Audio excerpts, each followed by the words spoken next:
Yassos, good morning. Yourselves?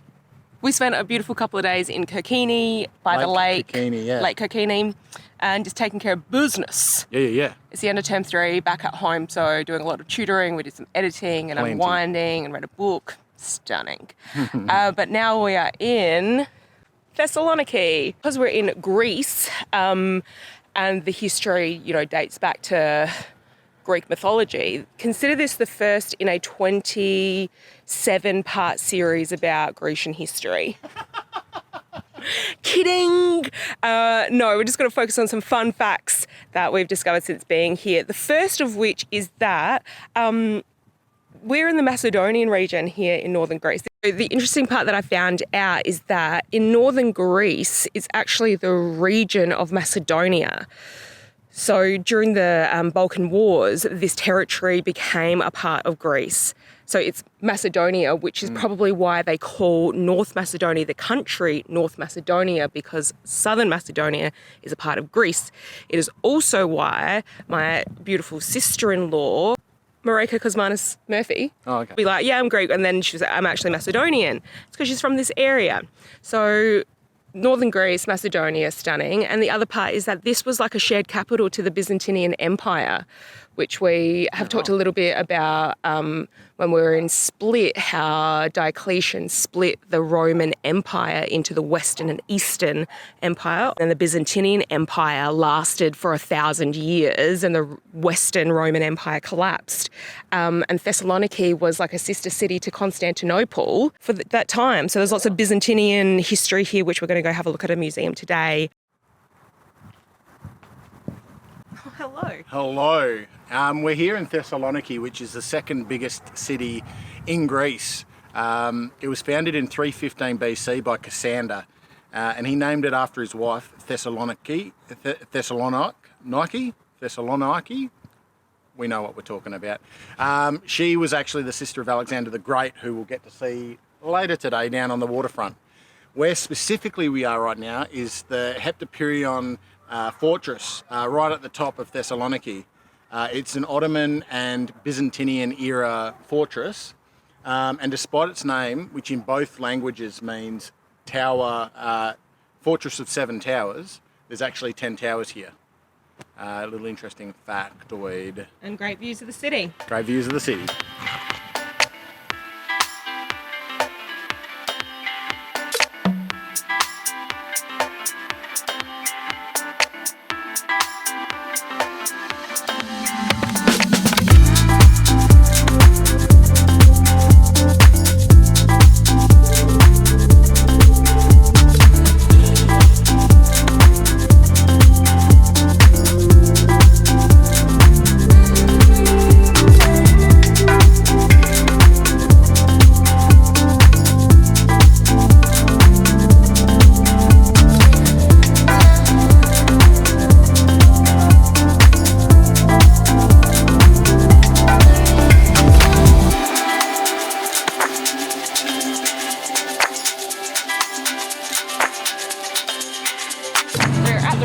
Which is one of the top-rated things to see in Thessaloniki.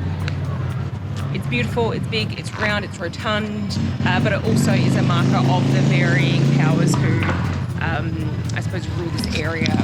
In 300 AD, first a Roman tetrarch, Galerius, intended it to be his grave when he died, but when he did die, he was buried in Serbia.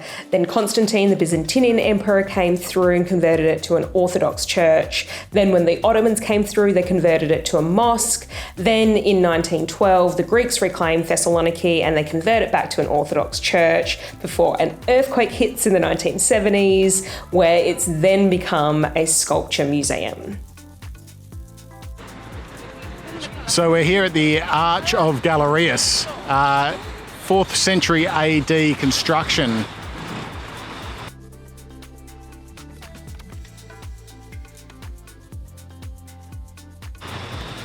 And it was part of the original construction with the rotunda, all part of the same landscape and same architecture. We've stopped for lunch. We're going to be having a gyros, but here is the thing. So I grew up eating Greek gyros because there's a huge population of Greeks in South Australia, Victoria, New South Wales. So I grew up having like fully formed proper lamb or chicken on the spit still with tabbouleh, tzatziki, onion and tomato in thick pita bread. So that was a gyros. But you grew up in West Australia eating kebabs. I'd never heard of a kebab until I was in my mid-20s and started going travelling, which is like a thin, like tortilla almost, and then like a fake meat mush, which is delicious, but like a meat concoction on the spit, no tabbouleh, and then with like chili sauces and things like that. So kebab is exactly the same as a gyros, just different. It's not. It's the same thing. This little fucking prick. Tyler does the first edit and then I come in and I do like the captions and and I've just seen this. Oi. I just found your little treat. What? They're different things. They're not. They're exactly the same. They're not. Yeah, exactly. We're in Greece for like 3 weeks. Yeah, but that's a gyros, like an Australian gyros and an Australian kebab. I can't. Same. Enough. They're different. End of. So, different things. Similar, both like wraps, but different. So we're here and we're having, you can see, oh yeah, get it in there. We're having gyros or gyros, but also what is available here is like souvlaki and pita. So, you know, meat on a stick that's roasted and then they take it off the stick and have like pulled chunks. So this is like this is a different, not weird, combination of all the things I think. We'll see what we're going to get. And there's no tabbouleh anywhere. So that could be a myth that maybe just Greek Australians use. We will see. Stay tuned. Yes, I think you made it all up. No, well, like, I get a gyros in Australia and it's a kebab. I get a kebab, I think it's a gyros. Like, to me, they're exactly the same. They're different things. You put the same. We're on. He's cooked, man. He's cooked. They're different things. Yep, so it's real meat, but you've got chippies in there. Cheese is plus meat. So I'd say this is a gyros. How's that pita?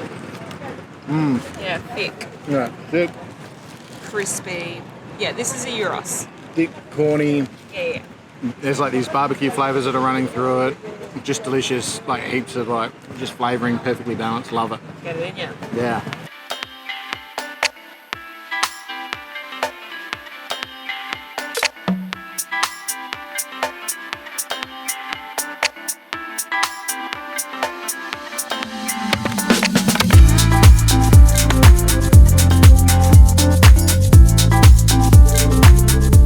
We've just left the Byzantinian Museum of Culture. Emphasis on the culture. Yeah, stitch up. Made a huge mistake. No.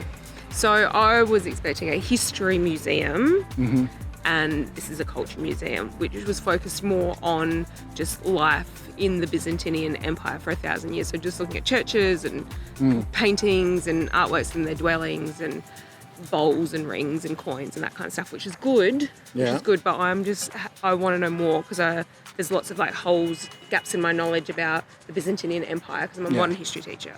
So talking about the Byzantine Empire as well, there's like a real focus on Christianity as being centre to their empire.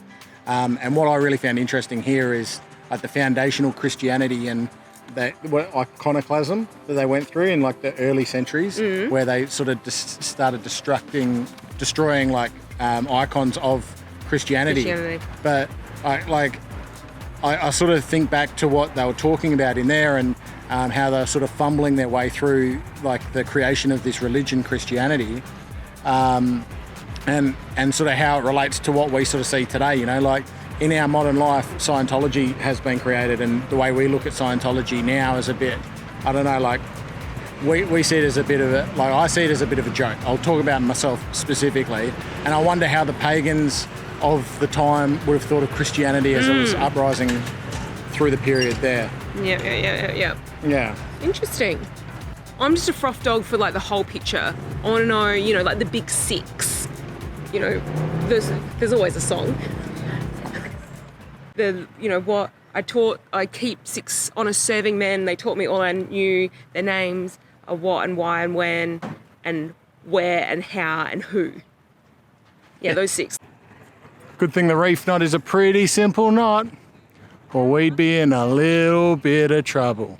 So we need a little pick-me-up from our museum and walking today, and Thessaloniki is apparently the sweets capital of Greece because of its location being an place of intersection between like Roman, Byzantinian, Turkish, Greek, Slavic culture, and Jewish. There's a big Jewish community here as well. So this is a Bugetsa. I reckon that's not pronounced properly. We'll put up the word there and then how to spell it, say it phonetically.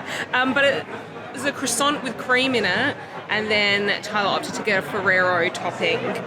We're going to get 2, the original and this one, but then it was served really big. So in some forms it looks like a croissant, in a croissant shape, but this is done as like a pie. So we're going to have a sauce. That's unreal. It's a flat croissant, so it's still crispy. At the same time, a pastry is a croissant with a little bit of warm, like a crema filling. But then that Ferrero topping's unreal because then it's like very Nutella-y and hazelnut crispy. Have another bite.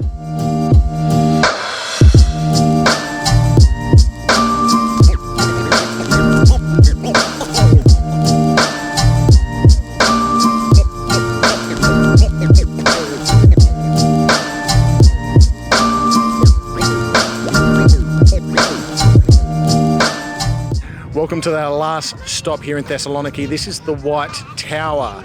It is actually built on a site in the 15th century of a Byzantinian tower that used to be here.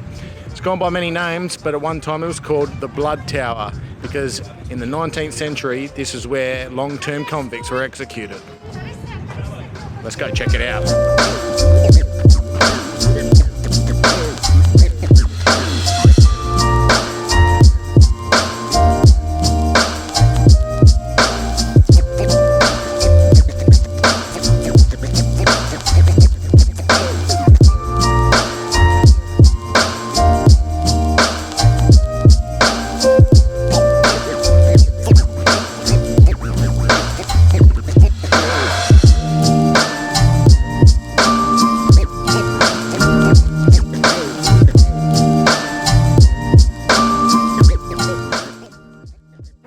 It's so nice to be back down by the water. This is like underutilized real estate though, that's what I keep thinking. Yeah. Like it's a port city and you can see, like the wharf. You can sniff a wharf a mile away. But it's like, where are all the boats? There's a couple of little regatta training boats out there. Training boats? Dinghies. And then there's no one, like, where are all the boats? And why isn't, like, there's nothing on this waterfront, it's just remarkable. You just think about, like, Croatia and Italy and the places that we've been to that it's, like, next to the water and it's just always chockers. Yeah. It's just rammed. And this is really quiet, it's nice.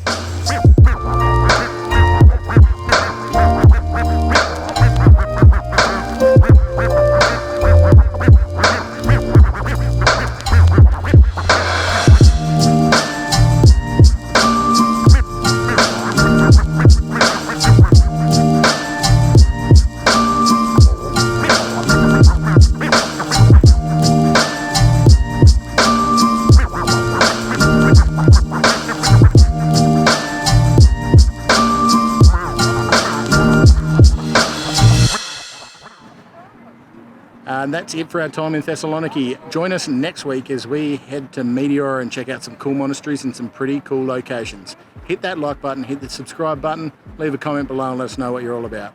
Thanks heaps for watching. We'll catch you next time on Neverknot.